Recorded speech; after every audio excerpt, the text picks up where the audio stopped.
From MTN News, this is Montana This Morning. Good morning and welcome to Montana This Morning on this Friday, June 2nd. I'm Alina Howder and I'm in for Augusta McDonald. Now our top story is storms, certainly packing a punch last night with heavy rain, those massive hailstones. I couldn't even fall asleep. It got crazy, and did you tell me that we got knocked off the air last night? Yeah, we got knocked off the air last night. How about that? I was wondering because I came in this morning and some of the lights in the weather station back there not working. It got crazy. We both live in the West End.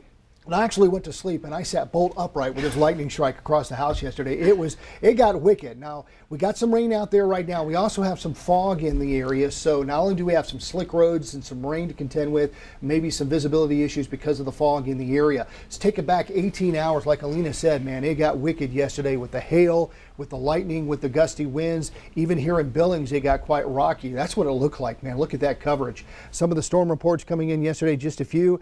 Ding, ding, ding. It looks like Roundup right now won the cookie of how much rain we got, over 2 inches. $1.75 there at Melville. Even at Laurel, we got about 1 inch of rainfall. Officially at the airport, we had just under half an inch, but some areas in Billings, of course, got more, some got less. We had quarter-size hail here in Billings, mothball-size hail down in Laurel, pea-size hail in Baker. We can see it again today. Just some photos, and I got to tell you, we had so many photos coming in. There's no way we can show them all, but I do appreciate everyone doing their part and helping getting the word out about the severe weather out there. So we want to show you a few photos here. You can see a bit of a funnel cloud trying to form across Sacrifice Cliff yesterday. That is from Brenda.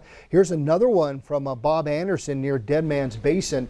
Funnel cloud that didn't touch the ground, but still very impressive nonetheless to see something like that. Kind of scary too, of course. And we had some hail action at the Acton Recreation Area in Broadview yesterday. That's quarter-size hail there from Travis. Also frequent lightning yesterday. This is north of Billings. Last night, this may be the one that woke me up in the West End from Rick. Thank you so much for those photos coming in. Now the big story again today, maybe more heavy rainfall, flash flooding possible in those green shaded areas. Some areas could get another 2 inches of rainfall by the time we get to this evening. Are we going to get a break this weekend? I will let you know with the main forecast coming up.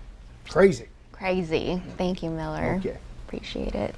Crisis averted. Breaking overnight, the Senate passed a bill to raise the debt ceiling and sidestep potential economic disaster. President Joe Biden plans to sign the legislation as soon as possible. CBS's Jared Hill shows us just how the vote unfolded.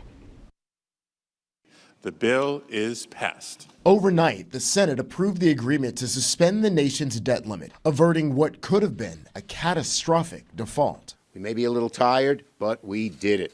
So we're very, very happy. Final passage came after a marathon of votes on 11 amendments, all of which failed. 31 Republicans, 4 Democrats, and 1 independent joined together in voting against the bill, which also slashes some federal spending in exchange for suspending the debt limit through January 2025. I know in divided government is tough, but don't tell me that this is the best we could do. Meanwhile, those who supported the bill acknowledged their yes was tough, but necessary. As painful as some of the decisions that will come from this agreement reach, they are virtually at this point inevitable to avoid default on our debt. In a statement, President Biden said the passage of the bipartisan deal is a, quote, big win for our economy and the American people. Now, the bill is headed to the president's desk, and he says he'll sign it as soon as possible. Jared Hill, CBS News. Montana Senator Steve Daines was one of the 31 Republicans to vote against the bill, writing on Twitter that it, quote, does not make enough progress to stopping Washington's spending obsession. Washington, D.C. has a spending problem, and as a result, our country faces an existential crisis of a nearly $32 trillion of national debt and record inflation. Solving this crisis will require real and meaningful spending reforms. Failure to do so will result in terrible consequences for our children and our grandchildren. I oppose the debt ceiling bill because it does not make enough progress towards stopping reckless Washington spending.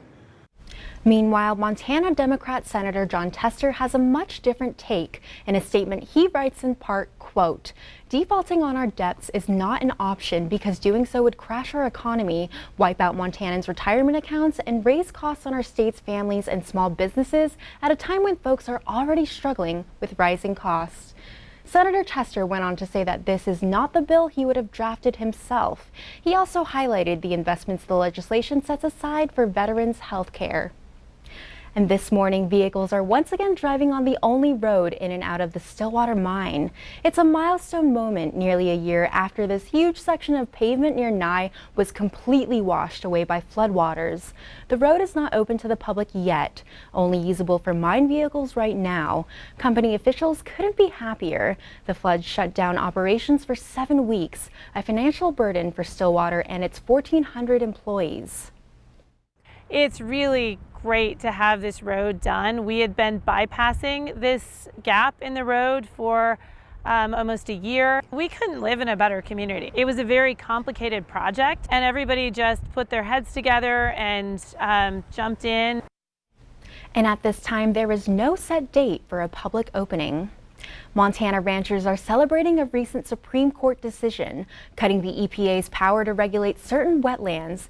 Q2's David J. tells us what the ruling means for landowners. The case gets down to property rights and the EPA's authority to regulate under the Clean Water Act. Potentially, it could have affected water on ranches and how ranchers work with their cattle. This stream on the Stillwater ranches near Pryor is a drinking source for the cattle. And it's wetlands like this that some say could have been greatly impacted had the U.S. Supreme Court not overturned a lower court's ruling last week. The ultimate concern is, does that put in question if an animal can water out of it? Does that put in question if I put a pump in that stream, is that okay or not? Turk Stovall is a rancher and second vice president for the Montana Stock Growers Association and has closely been following the case. In Sackett versus the EPA, the court essentially limited the EPA's ability to oversee certain bodies of water, determining that the agency cannot regulate wetlands that are isolated from larger bodies of water. It's the court's second major decision in recent years that limits the EPA's ability to regulate. The ruling was really a sigh of relief. But not all Montanans agree. It's particularly bad because the seeds it plants for future attacks on statutes like the Clean Water Act that fundamentally protect the public's right to fishable, swimmable, drinkable water. Guy Alsenser is the executive director of Upper Missouri Waterkeeper, a Bozeman-based group working to protect the Upper Missouri River Basin. He's concerned about the ruling's long-term impact on the environment. There's not a surface water connection year-round between these two. It doesn't get protection. That is an incredibly narrow new test. But for Stovall, the case points to the importance of a person's property rights and the ability to defend themselves. As with the Sackett's case, it started in 2007. The family began building a home near Priest Lake, Idaho, and were ordered by the EPA to stop, asserting the property contained protected wetlands. There's not very many individuals that can be in a lawsuit against the federal government for 15 years. An important ruling with wide-reaching impacts in Idaho, Montana, and beyond. The brand new novel definition that throws science out the door. It's something for you to be educated on and follow. In Pryor, David J., MTN News. Now we go to Yellowstone National Park for more reports on tourists behaving badly early in the summer season.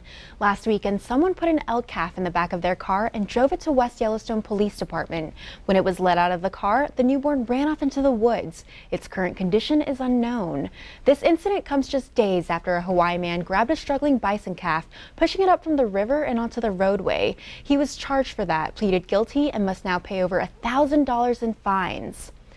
And if you're looking to do some shopping here in Billings this weekend, might we point you in the direction of a one-of-a-kind estate sale? As Q2's Jackie Coffin explains, history buffs will be especially interested.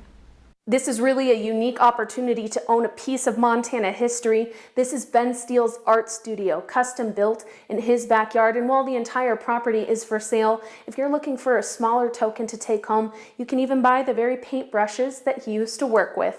From the spots of paint on the studio floor to the towering pines planted by the family decades ago, the Steele family home is full of personal touch and memory. Everything that you keep because of the memories. 98-year-old Shirley Steele remembers the day she and her husband and their family moved in more than 60 years ago. Oh, that's a picture of me.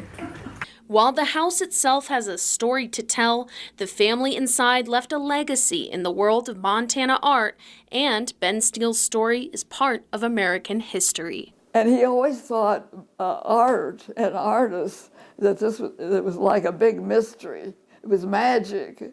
And he never dreamed of being an artist growing up. Steele, originally from Roundup, joined the Army Air Corps in World War II and survived the Bataan Death March and 3.5 years in a Japanese POW camp. Shirley says it was art that helped him survive. He felt he was losing his mind, so he started to draw. His drawings depicting life in the prison camp led him to national fame, but Shirley also remembers the years of sketches, watercolor, and oil paintings done in the family home of his beloved Montana. He had a lot of favorite rivers, and he fished them all. Shirley moved out of the home 3 years ago into an assisted living facility, and her daughter Julie Jorgensen says getting the sale together has been a long process. I want to share him. I hope everyone gets a piece of him, and I want all my friends to have something because he was so amazing.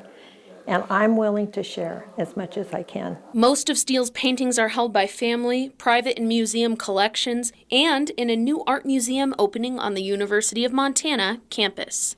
But there are pieces of their life for sale inside the house, allowing the Steele legacy to pass on. It's not the actual thing, but it's the memories connected with it. In Billings, Jackie Coffin, MTN News. The Steele house at 2425 Cascade Avenue is on the market, and the estate sale goes on through Saturday.